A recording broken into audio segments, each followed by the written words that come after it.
Hello and welcome to another video review. This is Phantasmagoria, a puzzle of flesh, also known as Phantasmagoria 2, for PC. This is a point-and-click adventure game developed by Sierra Online and first released in 1996, although the version that was released in the US, which is what you're seeing here, is not the same version that was released everywhere. You see, it turns out there are in fact places in the world that are somehow more prudish than the US. And when this game saw release in the United Kingdom and Australia, well, they decided that it wasn't suitable for their audiences and they censored it. I mean, it's saying something when the game was released uncut in Germany, but not in Australia or the UK. So you may be thinking, well, if it was so heavily censored in some regions, then how bad is this content? Well, if you mean bad in terms of quality, well, we're gonna get to that. But if you mean bad in terms of, well, how graphic is it? Well, let me ask you this. Have you ever seen a really crappy B-horror movie that happened to have some goofy-looking gore effects and probably some sex scenes in it? Well, guess what? You've pretty much seen Phantasmagoria, a puzzle of flesh.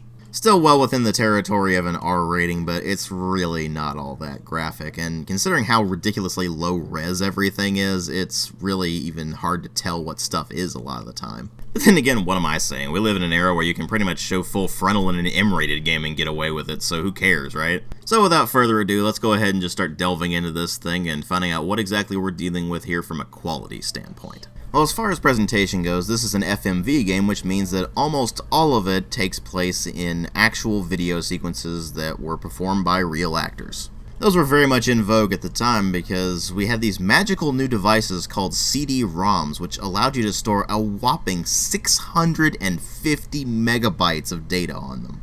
And in Phantasmagoria 2's case, we ended up with 5 CDs worth of data on this thing. It's a lot of FMV sequences.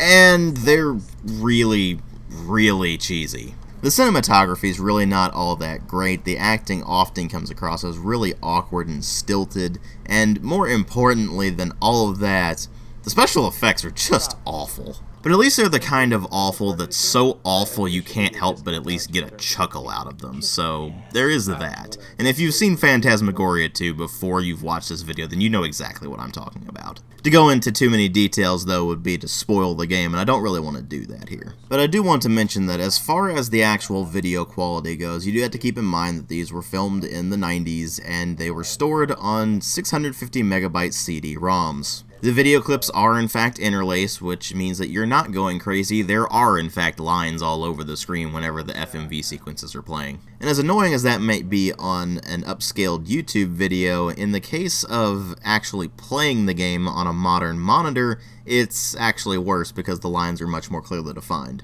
But once you get outside the FMV sequences, there's really not much to the visuals in this thing, because you've got the interface, which is very bare bones and all sepia hue, so it's really boring, and you've got occasional CGI that really looks awful. It's that mid-90s CGI that looks really cheesy, and they were pretty much just using it to say, hey, we've actually got access to CGI now, isn't that cool? Well, it was kind of cool at the time, but it really looks bad when you look back on it. But of course, this being an FMV game, it also means that the sound is intertwined with the visuals, because almost all of it is in the FMV sequences. And what you end up with is a soundtrack that is relatively bland, but works alright for the theme, although some of it is way more upbeat than you would expect, and other bits of it is just bland and uninteresting.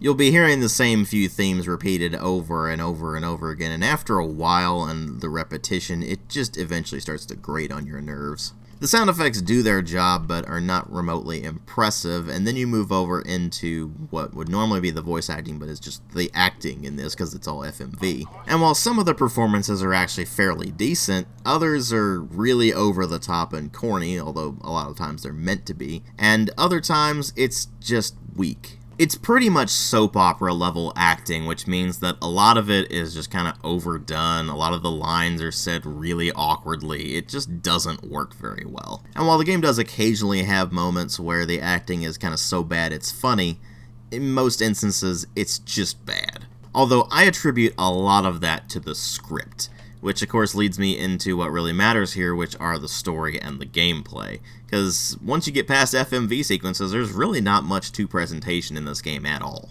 Well, the story begins 1 year prior to the events of the game, where Curtis Craig, the guy you're playing as, is in a mental institution and going through some, shall we say, very outdated mental health procedures. And while going about his daily business at the office, Curtis starts to suffer from hallucinations and starts worrying that his mental health might be deteriorating again. So after going home the first day and coming back, he finds out that one of his coworkers has actually been murdered, and that's where things start to pick up and become more interesting. Because the first day of the game is spent pretty much just setting everything up. You meet all of the various people who work around the office, including his girlfriend Jocelyn and his best friend Trevor, and you meet his other coworkers Therese, Bob, Tom, and Paul Allen Warner, with the last one being his boss. And the first day plods along very, very slowly, as Curtis occasionally has a hallucination here and there, but mostly you just end up sitting there talking to people about nonsense the entire time.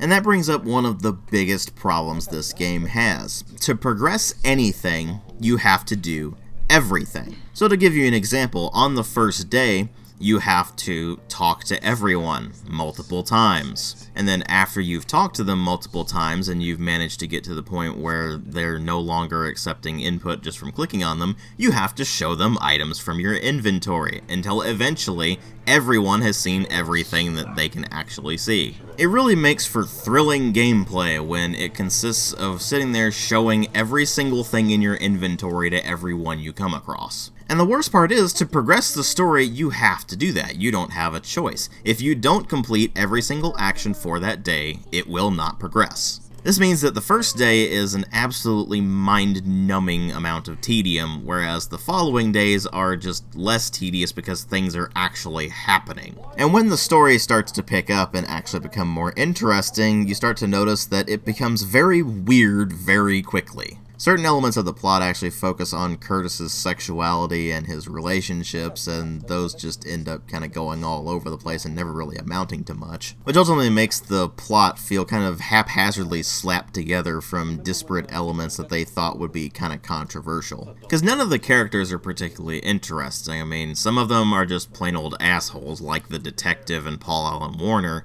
whereas other characters are more sympathetic, but ultimately become rather annoying because of their mannerisms, like Jocelyn, who's just kind of a really overbearing girlfriend. And then yet still others end up coming across as almost unintentionally creepy, like Therese. About the only characters who don't really have anything truly strange going on for them are Tom and Trevor.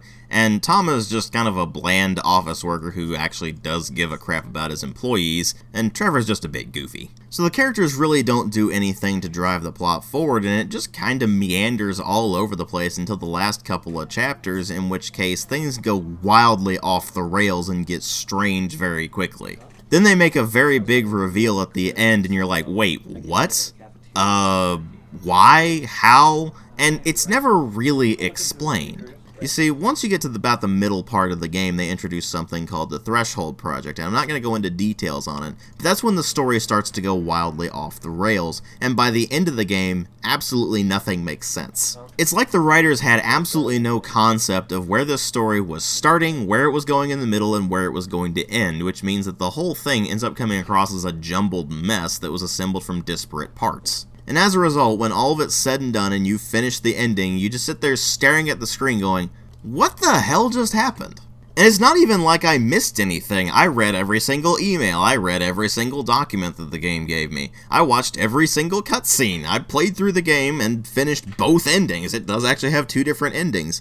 And yet, ultimately, the plot still makes absolutely no sense. It's an instance where I can see elements where it's like, okay, I see what you're trying to do here, but that still doesn't explain why you're doing this other thing over here, and this doesn't explain why this is happening and what's going on. You see, the original Phantasmagoria wasn't a particularly good story, but at least it was relatively consistent. This one just jumps all over the place and isn't really sure what it wants to be. And that extends over into the gameplay as well, because the game doesn't seem to know whether it wants to just be an interactive movie or an actual point-and-click adventure. The vast majority of the game is spent just talking to people and occasionally showing them an item, whereas very few moments here and there you'll have to solve a puzzle. Most of these puzzles are very easy to solve and just end up being exercises in tedium more than anything else. A lot of it's just rote memorization. Other times you'll have to determine the solution from environmental cues, also pretty easy. But then there's a couple of puzzles here and there where you're just like, wait, what? Specifically, the end game, and if you've finished the game, then you know exactly what I'm talking about. But after everything goes wildly off the rails and you get to the ending, there are a couple of puzzles where you just sit there staring at your screen going, what the hell am I looking at? And you come to the solutions of those problems either through sheer trial and error, or you come to those solutions through just consulting a walkthrough. Neither of which indicates good puzzle design, and that ultimately becomes the big problem with this game. It's really not that much of a game, it's more like an interactive movie with occasional puzzles here and there, and the puzzles range from either just tedious, all the way up to what the hell is this, why did you do this, you monsters? And what you ultimately end up with is a complete mess of an adventure game.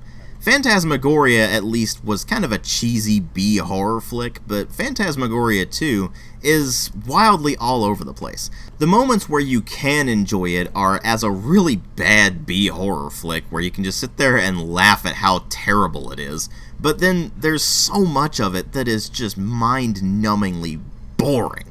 And ultimately the whole thing just comes across as a game where the writers had pretty much no idea what they were doing with it, so they just threw a bunch of stuff in a blender and hoped it worked, and it just didn't. And the actual game design of it as an adventure game just ends up being flat out garbage. And as a result, I really cannot recommend Phantasmagoria 2 at all. What I can recommend is that you watch Spoony1's Let's Play of it, because that was hilarious, but if you actually play the game, you find it's just an exercise in mind-numbing tedium, and then the occasional moments where it is actually entertaining are so few and far between that, well, it's just not worth playing. The first Phantasmagoria I can at least recommend on a cheesy B-horror flick level, but this, there's just no reason to play it. I will still have a link in the video description box to where you can pick the game up on GOG if you're somehow interested after this review, but unless you're a die-hard FMV fan, then you're really not going to be able to get much out of this. Thanks for watching.